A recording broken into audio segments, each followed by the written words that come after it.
Assalamualaikum warahmatullahi wabarakatuh. Bismillahirrahmanirrahim. Bertemu kembali kita dalam sesi sembang ilmiah umrah bersama saya, Cikgu Zainal dan Prahajar Malaysia. Okey, untuk pertemuan kita kali ini, kita akan membawa para bakal-bakal tamu Rasulullah untuk berziarah ke luar kota Madinah pula. Jadi hari ini kita akan memfokuskan kepada dua masjid utama yang mempunyai sejarah yang amat dekat dengan baginda Rasulullah SAW. Walaupun di sekitar Madinah ada banyak masjid, tapi yang dua ini boleh dikatakan yang mempunyai sejarah yang sangat besar. Itu yang pertama, Masjid Quba. Okey, baik. Kita tengok Masjid Quba. Sejarah Masjid Quba. Ya. Masjid pertama dibina dalam Islam. Masjid yang dibina atas dasar takwa dan iman yang mantap. Terletak di perkampungan Quba, 3 km dari arah selatan Madinah. Nama Quba diambil sempena nama sebuah telaga. Rasulullah tiba di perkampungan Quba pada Isnin 8 Rabiul Awal, tahun pertama Hijrah, 21 September 622 Masihi.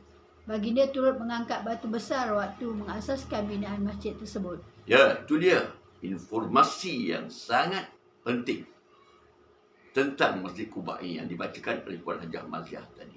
Ya, saya tak boleh ulas sebab cukup jelas dan terang. Sebab Masjid Quba ini dibina oleh Rasulullah bila Rasulullah masuk ke Madinah, sebelum baginda masuk Madinah dan mengasaskan Masjid Nabawi.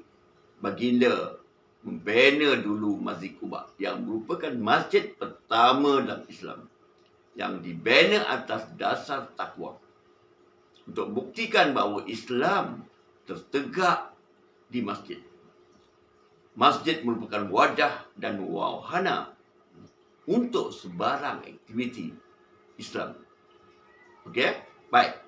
Kita tengok apa sejarah utama Masjid Quba ini. Ya. Seterusnya apa ada masjid ayat. Kelebihan Masjid Quba. Barang siapa berwuduk di rumahnya di Madinah, kemudian pergi ke Masjid Quba untuk bersolat, akan diberi ganjaran pahala seperti pahala satu umrah. Ya. Inilah ya. Ini hadis Rasulullah SAW ni. Ya. Jadi inilah kelebihan dia. Barang siapa yang berwuduk di rumahnya di Madinah, mendatangi Masjid Quba, sempat mengerjakan 2 rakaat solat sunat. Tak kira solat duha ke, solat tahiyatul masjid ke, kelak akan diberi ganjaran pahala satu umrah. Jadi berdasarkan informasi ini, diharapkan para tetamu Rasulullah di Madinah ambil kesempatan, sebab agensi akan bawa sekali saja. Tapi oleh kerana kita berada di Madinah 4 hari, pastikan tiap-tiap hari kita pergi ke Masjid Quba, dapatkan pahala satu umrah itu dengan biaya sendiri, dengan inisiatif sendiri. Ya, okey. Kedua, kita pergi pula ke ini ialah hadis Rasulullah SAW. Ya, okey. Seterusnya kita akan pergi kepada masjid kedua, Puan Maziah. Masjid Qiblatain. Ya, Masjid Qiblatain. Ya, kita akan tahu sejarahnya. Lepas ini kita telusuri satu persatu. Ya, baca Puan Maziah. Sejarah Masjid Qiblatain. Ya. Terletak di tengah-tengah perkampungan Bani Salamah, dikenali juga sebagai Masjid Dua Kiblat.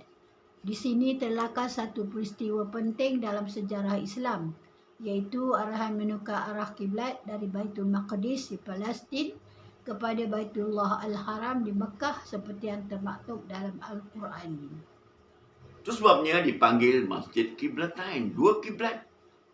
Ya, asalnya ya, umat Islam menghadap ke arah Baitul Maqdis, dan Nabi telah disanggah, ditemplak oleh orang-orang Yahudi yang tentunya amat memusuhi Islam, mengatakan mengejek Nabi. Kenapa ya berkiblatkan Baitul Maqdis, ikut macam mereka? Jadi Nabi rasa sangat susah hati. Selalu Nabi berdoa. Ya, ini dia. Dalil dia ya, Puan Mazia. Okey. Dalil pertukaran kiblat. Ha. Kerap kali kami melihat engkau, wahai Muhammad, berulang-ulang menengadah ke langit. Maka kami benarkan engkau berpaling menghadap kiblat yang engkau sukai. Oleh itu, palingkanlah mukamu ke arah Masjidil Haram dan di mana sahaja kamu berada, maka hadapkanlah muka kamu ke arahnya. Ya. Jadi Allah mendengar keluhan Nabi. Nabi selalu mengenadah ke langit. Mohon petunjuk daripada Allah. Tak tahan dengan templakan orang-orang Yahudi ini. Jadi Allah menjawab. Ya. Itu tadi. Ya. Ini ialah daripada apa?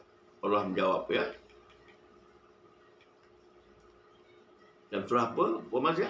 Surah Al-Baqarah Al-Baqarah. 144. Di mana Allah mengarahkan Nabi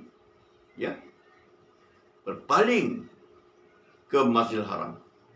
Dan sejarah ini berlaku, ada sejarah mengatakan solat waktu Zuhur, ada solat waktu Asar, tak kira. Di mana dalam solat itu Allah perintahkan Nabi menukar kiblat menghadap ke Masjidil Haram. Jadi keedahnya itu hanya ulama yang berkhabar boleh jelaskan macam mana.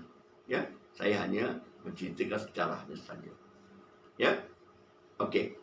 Itulah dia dua masjid utama sejarah luar kita yang kita fokuskan. Sebab ia mempunyai sejarahnya yang tersendiri, ya, dan dia amat mulia di sisi Allah, di sisi agama Islam, di sisi Nabi.